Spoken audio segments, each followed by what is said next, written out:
사도행전 말씀을 계속 이어나가겠습니다. 스데반의 순교를 계기로 예루살렘에 머물고 있던 복음이 드디어 온 유대와 사마리아와 땅끝까지 전해지기 시작합니다. 그런데 이것은 교회가 계획을 세우고 선교사를 파송하고 해서 이루어진 것이 아니었습니다. 핍박을 받아서 어쩔 수 없이 가게 된 것이죠.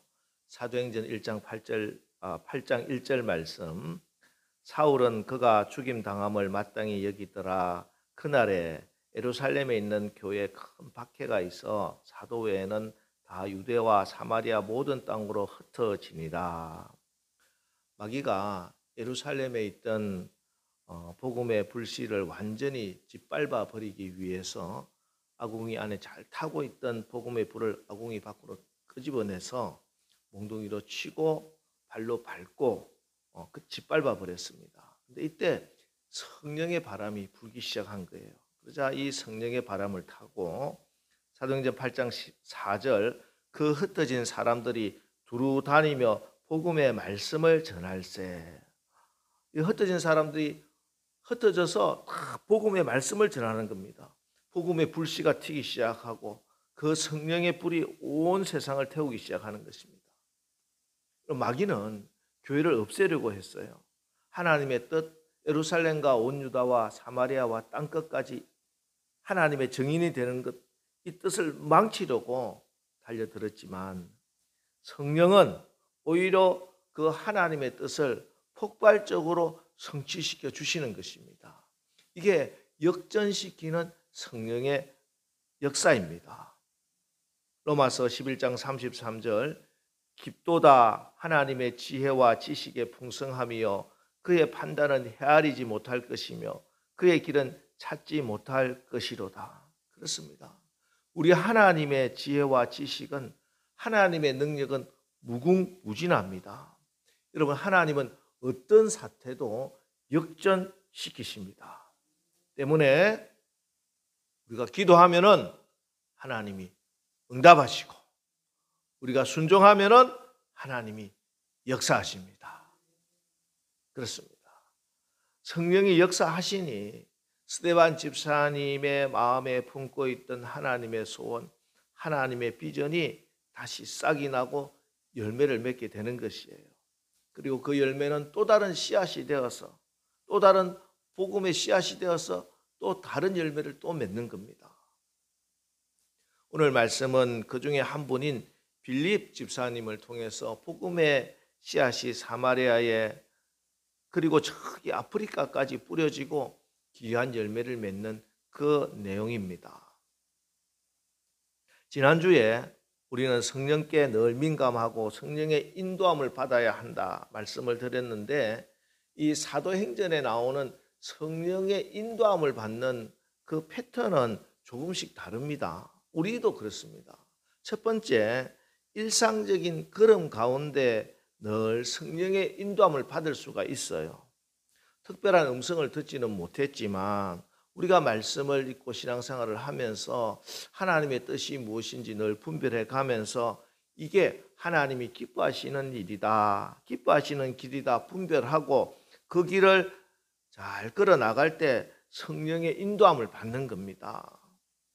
사실 말씀을 읽고 배우면서 하나님의 뜻을 구하는 정상적인 신앙생활을 하는 우리들에게 있어서는 이런 경우가 가장 많죠. 주일날 예배 시간 되면 예배 드리는 것이 하나님의 뜻인 것을 분별하고 예배 자리에 나오는 겁니다.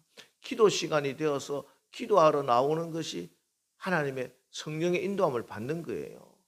기도 시간이 되어서 예루살렘 성전에 기도하러 올라가던 베드로와 요한이 성전 미문에 앉아있는 안전뱅이 거지를 예수 이름으로 이렇게 세운 거, 그건 베드로가 특별히 성령 오늘 예루살렘 성전에 기도하러 가라 해서 간 게 아니고, 기도하는 시간이니까 당연히 기도하러 가는데 하나님의 성령께서 그곳에서 역사해 주시는 겁니다.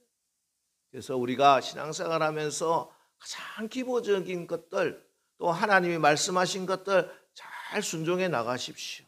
이것이 성령의 인도함을 받는 길입니다. 또 하나는 내가 생각하지도 않았던 일들이 발생하는데 그게 또 성령의 인도함이 될 수도 있어요. 나는 몰랐고 내가 원래 가려고 했던 길이 아닌데 요셉이 애굽으로 팔려가는 것, 또 오늘 빌립이 사마리아에 전도를 하게 되는 것, 자기가 원했던 것, 계획했던 것이 아니고 핍박과 박해로 형의 시기로 그렇게 어쩔 수 없이 가게 되었는데 또 그것이 성령의 인도함이었다는 거예요. 자기가 계획한 것, 준비한 것이 아닌데 가보니 하나님의 뜻이 있는 겁니다. 사실 바울의 전도 여행에도 보면은 많은 경우가 야반 도주를 하는 겁니다. 핍박을 피해서 도망을 갔는데 가보니 그곳에 하나님께서 말씀을 전해야 될, 복음을 전해야 될 사람들, 예비된 영혼들이 기다리고 있었다는 겁니다. 이렇게 자기가 원하지 않은 길이었는데 상황에 따라서 어쩔 수 없이 갔는데 그 길이 성령의 인도함을 받는 경우도 많이 있습니다. 그리고 또 이제 직접적으로 성령께서 지시를 해 주셔서 인도함을 받는 경우도 있어요. 오늘 본문의 빌립 같은 경우가 주의 사자가 가라 하셔서 갔고, 또 바울이 유럽 마게도냐로 넘어갈 때 와서 우리를 도우라 하는 환상을 보고 그곳으로 가게 되는 것, 이런 것도 성령의 인도함이죠. 당연히. 자, 이처럼 우리는 늘 성령의 인도함을 받아야 됩니다. 빌립 집사님도 예루살렘에서는 늘 하나님의 말씀, 사도들의 가르침에 따라서 성령의 인도함을 받았고, 또 사마리아로 오게 된 것은 어쩔 수 없는 핍박에 의해서 성령의 인도함을 받게 되었습니다. 그런데 가서 보니까 사도행전 1장 8절에 온 유대와 사마리아와 땅끝까지 이르러 내 증인이 되라는 말씀이 기억이 났던지, 혹은 아니면 사마리아에 있는 사람들을 보니까 그 영혼들이 너무 안타까운 마음을 성령이 주셨던지, 어쨌든지 빌립 집사님이 사마리아에 복음을 전합니다. 근데 사실 이 빌립 집사님이 이렇게 사마리아에 복음을 전하는 거 뭐 당연하다고 생각할 문제는 아니에요. 보통 일은 아닙니다. 본래 하나의 나라였던 이스라엘이 솔로몬의 아들 르호보암 때 남북으로 갈라졌고, 북왕국 이스라엘의 수도가 사마리아고 남쪽은 예루살렘이 수도고요. 남유다는 수도고 북이스라엘의 수도가 사마리아입니다. 그런데 북이스라엘이 나중에 아수르에 의해서 멸망하게 되죠. 그때 아수르는 사마리아의 주민, 성경에 나와 있는 것은 27,290명을 전 세계 곳곳에 있던 다른 식민지 국가로 다 흩어버렸어요. 그리고 사마리아에는 또 다른 이민족들을 이주시킵니다. 그래서 사마리아 주민들은 사실은 다 이방인들과 혼례를 하고 거기서 자식을 낳고 애를 키우고 그렇게 수백 년이 흐른 상태입니다. 그러니 이 사마리아 안에 있는 사람들 피 자체는 이스라엘의 유대인의 피가 아니라고도 볼 수 있죠. 많이 섞였어요. 너무 많이. 그래서 물론 이분들도 지금도 가보면 모세오경을 읽고 있더라고요. 모세오경을 믿고 성경을 읽고 하나님을 믿는다고 하지만 선민사상과 순수 혈통을 강조하는 정통 유대인들에게는 이 이방인들보다 더 못한 경멸의 대상이었습니다. 이방인은 원래 이방인이지만 이들은 하나님을 배신한 사람처럼 그렇게 여겼어요. 그리고 이런 취급을 당하는 사마리아 사람들 입장에서는 유대인들이 너무 미울 수밖에 없죠. 자기가 어쩔 수 없이 그렇게 됐는데 자기를 경멸하고 멸시하고 하니까 사마리아인 사람들은 또 유대인들을 정오하고, 말 그대로 견원지간, 개와 원숭이 사이가 그렇게 나쁘대요. 그래서 견원지간이라고 해요. 서로 앙심을 품고 미워하는 사이, 가장 가까이 살면서도 가장 미워하는 사이, 이게 유대와 사마리아 사람들의 사이였습니다. 그래서 사실 이 사마리아인들에게 복음을 전한다는 것은 같은 유대인들에게는 혹독한 비난을 받을 일이었고, 또 사마리아 사람들한테는 또 환영받지 못하고 배척을 받을 일입니다. 그런데 사마리아로 딱 왔는데 이 빌립 집사님의 마음에 성령이 복음을 전하라는 말씀을 주신 거예요. 마음을 주신 거예요. 예수님께서 마지막에 주신 그 사도행전 1장 8절 말씀이 기억나게 하신 거예요. 그래서 순종을 합니다. 그랬더니 성령이 역사하는 겁니다. 여러분, 성령의 역사는요, 인간의 역사 속에서 혹 나의 과거 삶 속에서 받았던 상처와 차별과 편견, 이런 모든 벽을 다 뛰어넘습니다. 저 사람에게도 복음을 전해야 되나? 저 사람도 예수 믿을 수 있을까? 우리가 판단하고 결정할 일이 아니에요. 우리는 단지 성령에 순종할 뿐입니다. 성령의 감동으로 기록된 하나님 말씀에 순종할 뿐입니다. 그러면은 성령이 역사하는 거예요. 보세요. 사도행전 8장 6절에 무리가 빌립의 말도 듣고 행하는 표적도 보고 마음으로 그가 하는 말을 한 마음으로 그가 하는 말을 따르더라. 하나님의 성령의 감동으로 말씀을 전하니 하나님의 성령이 그 말씀에 대한 확실한 증거를 보여주시는 겁니다. 이게 기적과 표적이에요. 그래서 한 마음으로 그가 하는 말을 따르더라. 놀라운 전도의 열매가 맺히는 겁니다. 그랬더니 사도행전 8장 8절에 그 성에 큰 기쁨이 있더라. 온 사마리아 성에 큰 기쁨이 넘쳤습니다. 이렇게 해서 사마리아의 믿음의 공동체, 교회가 세워진 겁니다. 누가 하셨습니까? 성령께서 하신 거예요.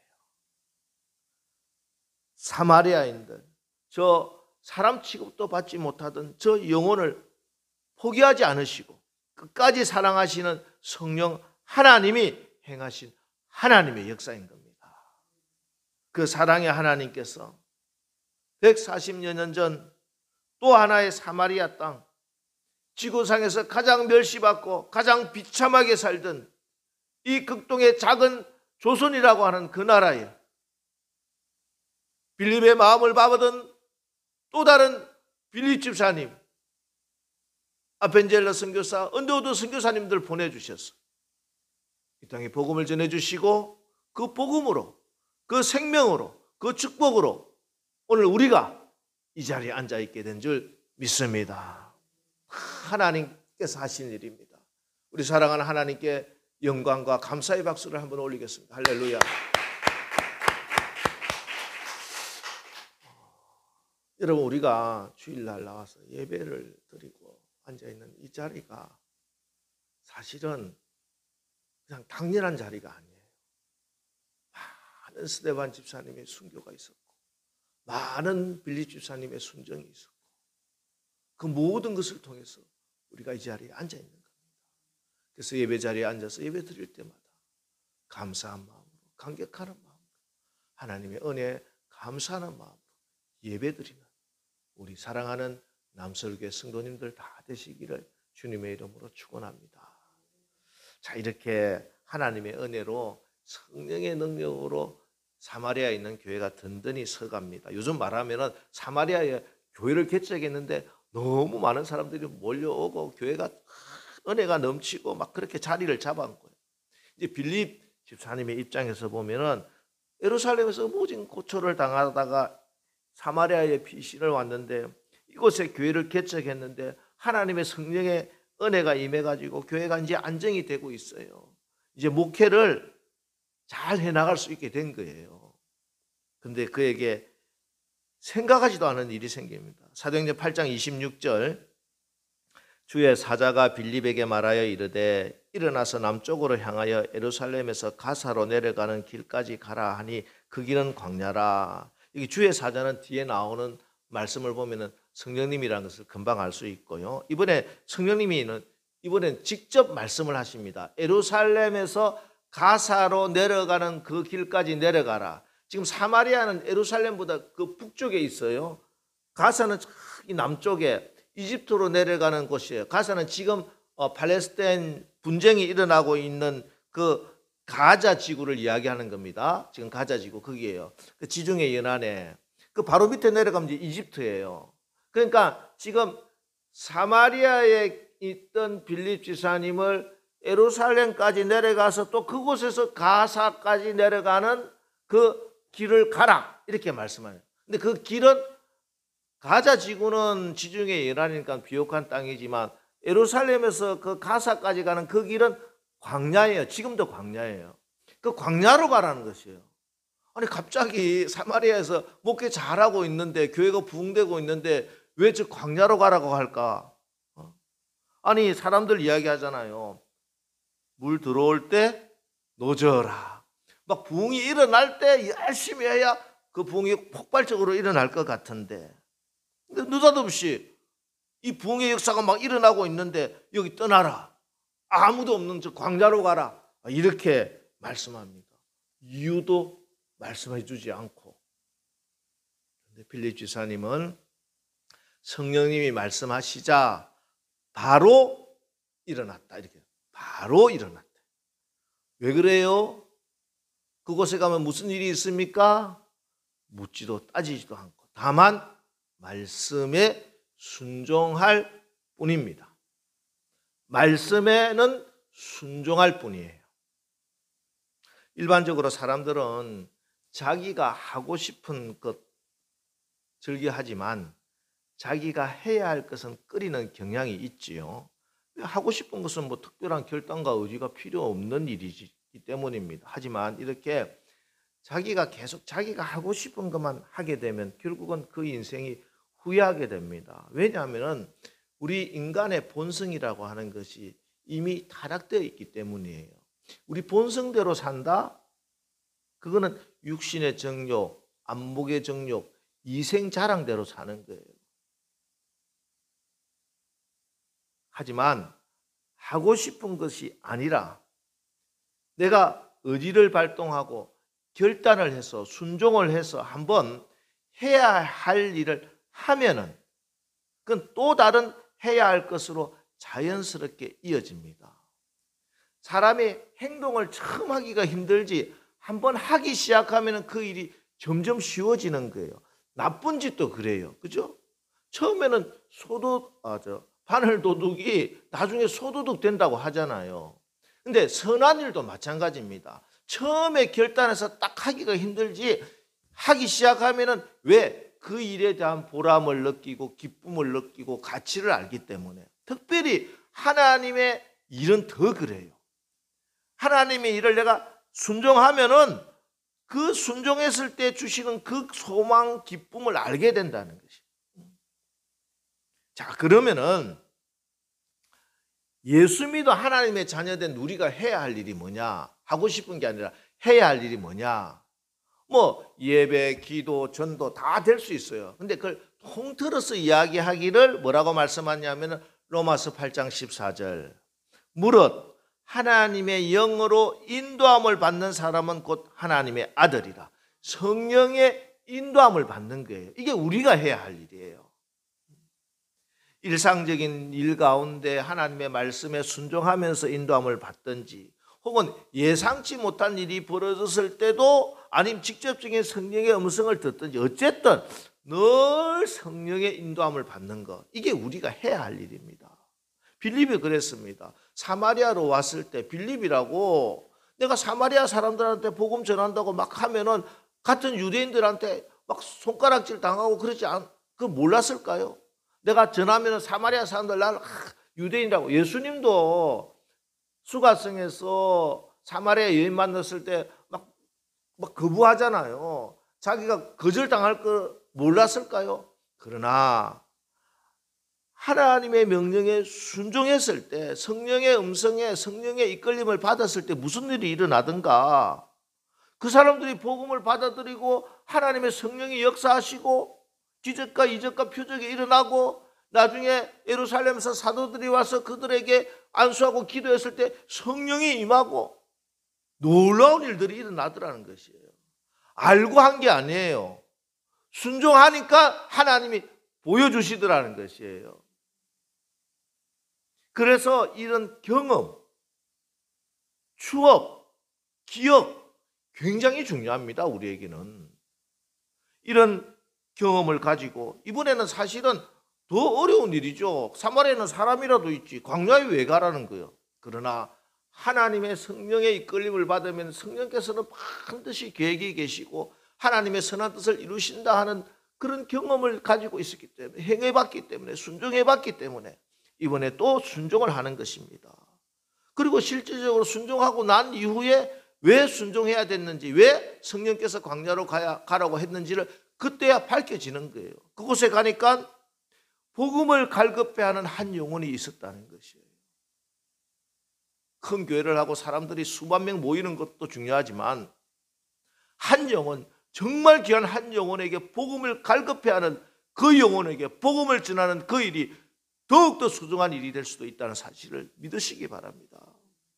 그 영혼은 주님의 복음을 받아들이고 나중에 아프리카에 교회를 세우는, 아프리카 교회 참 씨앗이 되는 영혼이 됩니다. 사도행전 8장 27절 28절 일어나 가서 보니 에디오피아 사람 곧 에디오피아 여왕 간다게의 모든 국고를 맡은 관리인 네시가 예배하러 예루살렘에 왔다가 돌아가는데 수레를 타고 선지자 이사야의 글을 읽더라. 그곳에 가보니까 유대인도 아니고 사마리아인도 아니고 에디오피아, 아프리카, 에디오피아에서 온 사람이에요. 그럼 에디오피아의 여왕 간다게, 여기 간다게는 그 여왕의 이름은 아니에요. 이름이 아니라 우리가 지난번에도 제가 그 아비멜렉 설명하면서 말씀을 드렸는데 뭐 이집트의 파라오, 블레셋의 아비멜렉처럼 그 왕을 총칭해서 명하는 말입니다. 왕의 명칭이에요. 그러니까 이 사람은 에디오피아 왕실의 재정을 맡은 기획재정부 장관 뭐 이런 사람이에요. 근데 이 사람이 내시입니다. 근데 이 사람이 어떻게 하나님을 알게 되었는지는 확실하지는 않지만 어쨌든 이 사람은 하나님을 너무 사모해서 예루살렘까지 성지순례를 와서 예배를 드리려고 했던 사람이에요. 자, 이 사람이 본국으로 귀국하는 마차 위에서조차 그리고 성경 말씀을 읽고 있을 정도로 구약 성경 이사야 선지자의 글을 묵상할 정도로 하나님을 진심으로 사모하는 영혼이었습니다. 근데 문제는 자기가 지금 읽고 있는 이 말씀이 도저히 이해가 안 되더라는 말씀이에요. 그 내용을 보면은 32절 33절에 읽는 성경 구절은 이것이니 일렀으되 그가 도살자에게로 가는 양과 같이 끌려갔고 털 깎는 자 앞에 있는 어린 양이 조용함과 같이 그의 입을 열지 아니하였도다. 그가 굴욕을 당했을 때 공정한 재판도 받지 못하였으니 누가 그의 세대를 말하리요. 그의 생명이 땅에서 빼앗김이로다 하였거늘. 자, 이 내용은 우리는 잘 알죠. 이사야서 53장 7절 8절 내용입니다. 다시 오실 예수 그리스도께서 고난 받으실 내용을 예언한 것입니다. 하지만 예수 그리스도의 복음을 알지 못했던 이 사람이 구절을 읽었지만 도대체 알 수가 없는 거예요. 이 사지로 끌려가면서 입도 열지 않는 이 어린 양이 도대체 누구냐는 거예요. 이사야 선지자인지 누군지 도저히 알 수가 없어요. 그런데 갑갑해하고 있는데 어디선가 짠 어떤 사람이 나타나더니 자기한테 막 달려와서 지금 읽는 것을 이해하시오 물어보고 내가 가르쳐주는 사람이 없는데 어찌 알겠소 하니까 35절 빌립이 입을 열어 이 글에서 시작하여 예수를 가르쳐 복음을 전하니 복음을 전합니다. 이 어린 양은 우리의 모든 죄를 지시고 십자가에서 죽은 예수 그리스도입니다. 그리고 이 예수님은 죽은 지 사흘 만에 죽은 자 가운데서 부활하심으로 오늘도 우리와 함께 하시고 생명의 길을 열어주셨습니다. 그리고 이 예수를 영접하는 자는 누구든지 당신과 같은 이방인도 당신과 같은 흑인도 당신과 같은 장애인도 하나님의 존귀한 자녀가 됩니다. 그리고 이 구원의 소식이 지금 당신 앞에 임했습니다. 예수 그리스도를 하나님으로 구주로 영접하십시오. 예수님의 복음을 전합니다. 사실 지금 이 에디오피아 내시는요 하나님을 예배하려고 아프리카에서부터 많은 돈을 들여서 십수일을 예루살렘까지 왔어요. 그러나 자기가 아무리 열심히 하나님을 찾아도 율법에 의하면 그는 이방인이요 저주받은 함의 자손이요 특히 신체 장애가 있는 내시였습니다. 때문에 율법에 의해서 그는 예루살렘에 가도 성전 제사에 참여할 수가 없어요. 아니 성전에 들어가지도 못하고 기껏해야 이방인의 뜰까지밖에 들어가지 못합니다. 자기가 아무리 갈급해도 아무리 노력해도 율법에 의해서 절대 그는 유대인과 동일한 구원을 받을 수 없다는 것을 이번 성지순례를 통해서 분명히 오히려 더 분명히 확인하고 나는 안 되구나, 나는 버림받은 사람이구나, 나는 구원의 길이 없구나 확인하고 돌아가는 길이에요. 그런데 성령의 인도함을 받은 이분이 와서 당신은 구원받을 수 있습니다, 당신에게 구원의 길이 열렸습니다, 복음을 전해준 거예요. 더 놀라운 사실은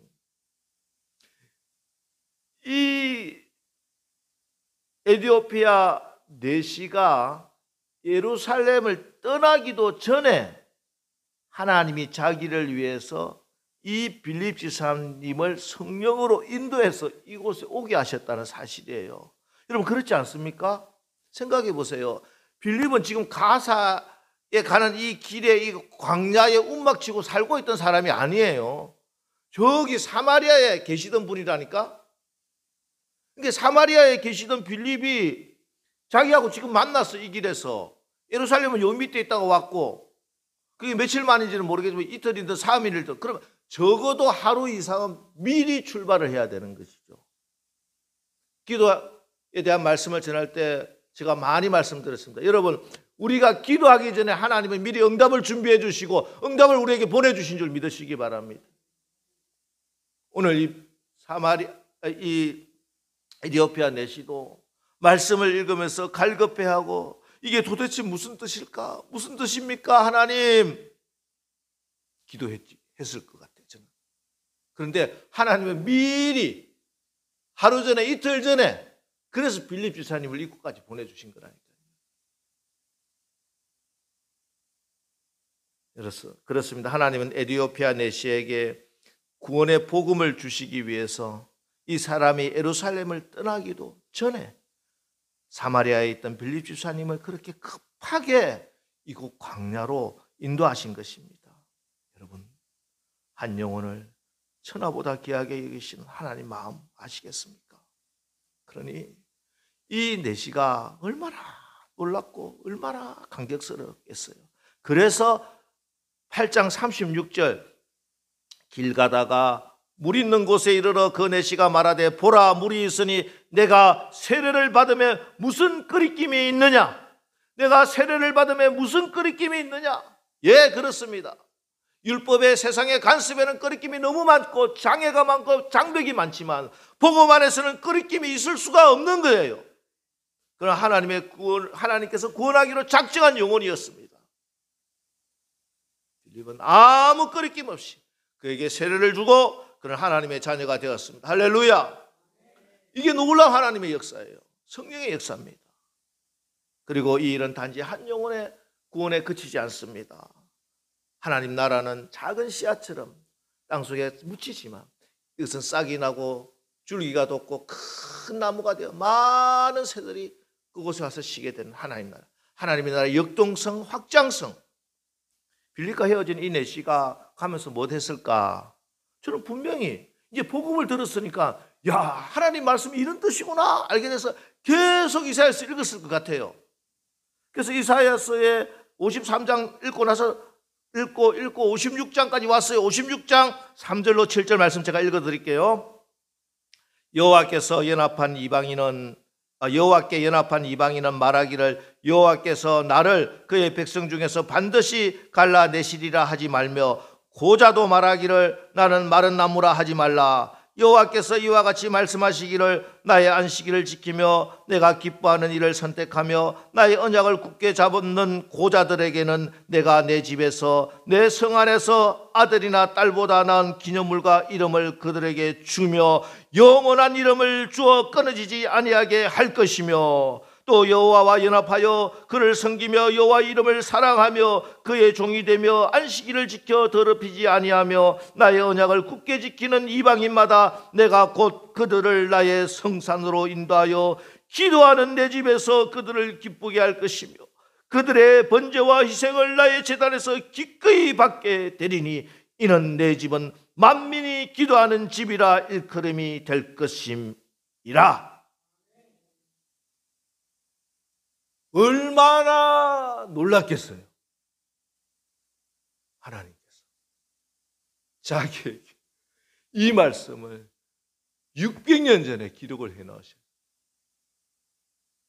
여러분, 우리 하나님이 여러분 한 사람 한 사람에게도 이 놀라운 말씀을 다 기록해 주신 줄 믿으시기 바랍니다. 이 대목에 이르러서 아마 이 에디오피아 내시는 숨이 아마 턱 막혔을 거예요. 도대체 하나님, 성령은, 하나님의 말씀은 도대체 이 신비하고 놀라운 말씀을 얼마나 감격스러워. 그건 절대 죽는 한이 있어도 절대 하나님 떠나지 않게 됩니다. 말씀으로 확실하게 확신을 받았기 때문에. 그래서 초대교회 전성에 의하면은 이 에디오피아 내시가 에디오피아의 정교회 초시가 되었고 그로 인해서 아프리카의 교회들이 세워졌습니다. 지금 그로부터 2000년이 지난 오늘날 제가 어젠가 잠깐 지나가는 TV 프로그램 광고를 봤는데 지금 아프리카에 새로운 바람이 확 불고 있는데 이제 경제적인 측면에서 그걸 보여주고 있던데 문제는 그보다 먼저 복음의 바람이 일기 시작했다는 거 아시죠? 지금 요 근래 한 20-30년 동안에 가장 복음의 역사, 성령의 역사가 많이 일어나는 곳이 아프리카입니다. 근데 그곳에 오래전에 초대교회 때부터 사실은 교회사를 보면은 교회사의 가장 큰 양대 축은 안디옥 교회가 있고 또 하나는 아프리카의 알렉산드리아 교회입니다. 이집트에. 이 아프리카 교회와 이 유럽의 교회, 이 유럽의 교회가 중심이 되어서 지금까지 교회를 이끌고 오고 있는 거예요. 그런데 이 놀라운 일이 빌립 집사님의 순종에, 성령의 인도함에 순종했던 빌립 집사님의 그 순종으로 일어나게 된 줄 믿습니다. 여러분, 오늘 성령의 인도함을 받고 성령에 순종하여 해야 할 일을 했던 빌립 집사님을 통해 복음이 온 유다와 사마리아와 저 땅끝 아프리카까지 전파되는 말씀을 받았습니다. 여러분, 이번 한 주간 여러분 내 마음, 내가 하고 싶은 일만 하지 마시고 해야 할 일, 성령의 인도함을 받으시기를 바랍니다. 그래서 여러분들을 통해서 복음이 전파되고 구원받아야 할 영혼들이 구원받는 생명의 역사가 일어나는 또 다른 스데반 집사님, 빌립 집사님으로 그렇게 승리하며 사시기를 주님의 이름으로 축원합니다.